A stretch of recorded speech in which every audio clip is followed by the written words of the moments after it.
Member মই তেখেতসকলকো মই মোৰ ফালৰ পৰা অভিনন্দন জনাইছোঁ। আপোনালোক এটা ভাল কামত আমি উপস্থিত হ'ব পাৰিছোঁ। আৰু উপস্থিত আপোনাৰ মাছ ব্যৱসায়ত থকা জড়িতসকল আৰু শুভাকাংক্ষী আমিও আহোঁ নহয় মাছৰ অৱস্থাবিলাক দেখি যাওঁ। গতিকে কেতিয়াবা যেতিয়া কিবা এটা কাৰণে ভগৱানে এটা দায়িত্ব দিলে মোৰ এটা ইচ্ছা আছিল যে যোৰহাটখন ভাল কৰিব। আৰু এতিয়াও মোৰ আপোনালোক পজিশ্যনৰ আমাৰ যিসকল আছে মেম্বাৰ মই একেবাৰে ভাবোঁ আপোনালোকক আমাৰ দলগত আৰু মোৰ এটা ইচ্ছা যে দুখন ডাঙৰ পাচলি বজাৰ ইয়াত আমাক লাগে। অৰ্থাৎ দুমহলীয়া দুটা ডাঙৰ বিল্ডিং আছে। মই কেনেকৈ নিগচিয়েট কৰিব পাৰিছোঁ কিমান দামত। আজি আমাৰ কাৰণে যোৰহাটবাসীৰ কাৰণে এটা অতি সুখবৰ যে আমাৰ যিখন মাছৰ বজাৰ আছিল অত্যাধুনিক আমি সেই মাছৰ বজাৰখন নিৰ্মাণ কৰাত সফল হ'লোঁ। এটা দীঘলীয়া পৰিক্ৰমা হ'ল, কাৰণ আমি 2006তে ভাবিছিলোঁ, কিন্তু আনফৰ্চুনেটলি আমি যিখিনি টকা কেন্দ্ৰীয় চৰকাৰৰ পৰা পাইছিলোঁ মানে অসম চৰকাৰৰ জৰিয়তে সেই স্কিমটো বন্ধ হৈ গ'ল। গতিকে পইচা উইড্ৰ হ'ল আৰু যিজনক ঠিকাদাৰ হিচাপে PWD ডিপাৰ্টমেণ্টে নিয়োজিত কৰিছিল তেওঁ প্ৰায় ৩-৪ লাখ টকা খৰচ কৰিও সেই যিহেতু ফাণ্ডটো গুচি গ'ল, কামটো বন্ধ হৈ গ'ল। আৰু সেইকাৰণে এই মানুহজনলৈ মোৰ দুখো লাগে, কিন্তু তেওঁক মই আজিও মাতিছোঁ যে তোমাৰ লোকচান কৰিছিলা যদিও কেতিয়াবা নহয় কেতিয়াবা তোমাক ভগৱানে সদায় সহায় কৰিব। আৰু ল'ৰাজন খুব ভাল যোৰহাটৰ, আৰু তেওঁ সেইটোত একো আপত্তি নকৰিলে। পৰৱৰ্তী সময়ছোৱাত আমি এইখনৰ কাৰণে পুনৰ এটা গ্ৰাণ্ট আমি অসম চৰকাৰৰ পৰা আনিলোঁ, আৰু সেই গ্ৰাণ্টৰ জৰিয়তে ইয়াত এই কথাখিনি আমি গ্ৰাণ্টটো একচুৱেলি মিউনিচিপালিটিৰ থ্ৰুলৈ অনা হ'ল। আৰু মিউনিচিপালিটিৰ থ্ৰুৰে পইচাখিনি যিহেতু জমা আছিল যথেষ্ট, আমি এই বজাৰখনৰ কাৰণে আমি আগভাগ ল'লোঁ। আৰু আজি এই পইচাখিনি যিখিনি পইচা আমাৰ এই কামখিনি হৈছে আমাৰ প্ৰায় 3 কোটি 3.5 কোটি টকা 3.5 কোটি টকাৰে আমাৰ বজাৰখন হৈছে। আৰু মোৰ ভাল লাগিছে আজি মোক কেইবাজনেও ক'লে বোলে অসমত এনেকুৱা ধৰণৰ scientifically multi storeyed fish market এতিয়ালৈকে হোৱা নাই, যোৰহাটতে প্ৰথম। আৰু সঁচাই ঘৰটো দেখিবলৈ বৰ ধুনীয়া হৈছে, ভিতৰখন এতিয়া ভাল হ'ব লাগিব। আমি সেইকাৰণে কৈছোঁ যে এই বজাৰখন সকলো শ্ৰেণীৰ মানুহৰ কাৰণে হ'ব। আমি কেৱল মাতব্বৰখিনি নহয়, তলৰ ৰিটেইল চেলাৰখিনিও ইয়াত আহিব পাৰিব। তেনেকৈ ভাগ কৰা হৈছে, 3টা হেৰি কৰা হৈছে, আমি লিফ্টৰ ব্যৱস্থা কৰিছোঁ। 3টা ষ্টৰী যিহেতু হৈছে মানে যিখিনি হ'লচেলৰ বস্তু আছে সেইখিনি লিফ্টৰ জৰিয়তে ওপৰলৈ লৈ যাব, তাত ৰিজাৰ্ভ কৰিব। আৰু পৰিষ্কাৰ পৰিচ্ছন্নভাৱে এই বজাৰখন আমি ৰক্ষা কৰিম বুলি ভাবিছোঁ। আৰু এই ক্ষেত্ৰত যোৰহাট মিউনিচিপালিটি বৰ্ডৰ চেয়াৰমেনৰ নেতৃত্বত তেওঁলোকে সম্পূৰ্ণভাৱে ইয়াত সহায় কৰি আহিছে। আৰু তেখেতসকলৰ credit goes to them also', কাৰণ আমি চোৱাতকৈ তেওঁলোকে বেছি চোৱা চিতা কৰিব পাৰিছিল। আৰু আমি এটা যোৰহাটৰ বহুত দিনে পুৰণা এটা যিটো প্ৰব্লেম, সেই প্ৰব্লেমটো আমি ছল্ভ কৰিবলৈ আমি এতিয়া প্ৰায় সক্ষম হৈছোঁ বুলি ভাবিছোঁ।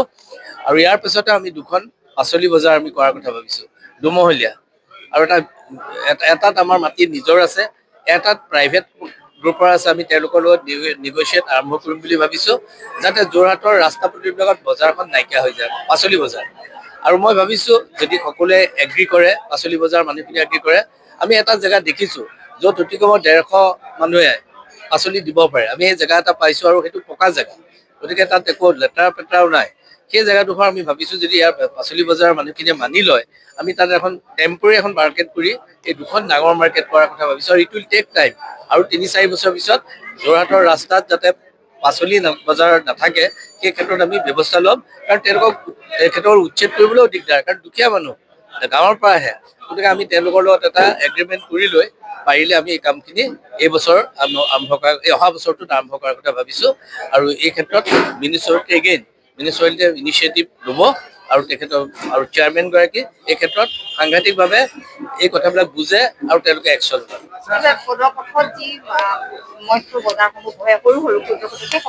সকলোৱে আহিব লাগিব। তৰাজনৰ অফিচত বহুত পুৰণাটো, তাত এখন মাছৰ সৰু বজাৰ আছিল। সেই বজাৰখন আমি দেখিছোঁ বহুত সৰু, কিন্তু যদি তেওঁলোক ইয়ালৈ আহে আমি ইয়ালৈ বিচাৰিম। আৰু ইয়ালৈ আহিলে আমি সেই মাৰ্কেটৰ ভিতৰত কৰাবই লাগিব, কাৰণ সেইখনে এখন আগৰ পৰা হোৱা বজাৰ। যি তেনেকৈ পূজা উঠোৱা দেৱীটো এখন মাছৰ বজাৰ আছে, নথকা নহয়, কিন্তু আমি সেইবিলাকত ইমান যান জঁটটো নাই। কিন্তু তৰাজনৰ ক্ষেত্ৰততো মই আপোনালোকৰ একমত যে তৰাজনৰ ৰাস্তাটো বহল হোৱা স্বত্বেও সেইখিনি বহুত খেলি মেলি এটা হৈ আছে ট্ৰেফিকৰ। আৰু যিকণ মাটি আমাৰ আছে ইমান কম, আমি তাতো যদি 3টা ষ্টৰীত এটা বনাই দিব পাৰোঁ ঘৰ, তেতিয়াহ'লে গোটেই মাছৰ বজাৰ তাতে ভৰাই দিম।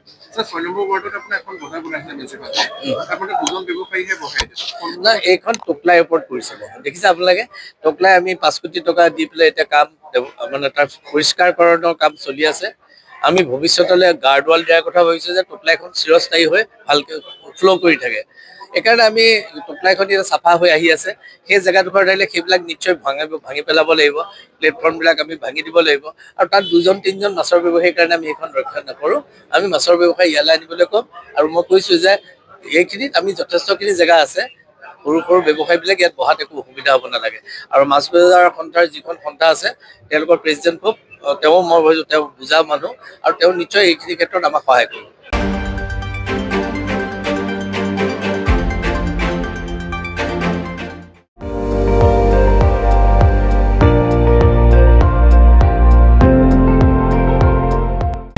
আপুনি চাই আছে ND24, সৰ্বশ্ৰেষ্ঠ নহয় সৰ্বোত্তমৰ দৌৰা।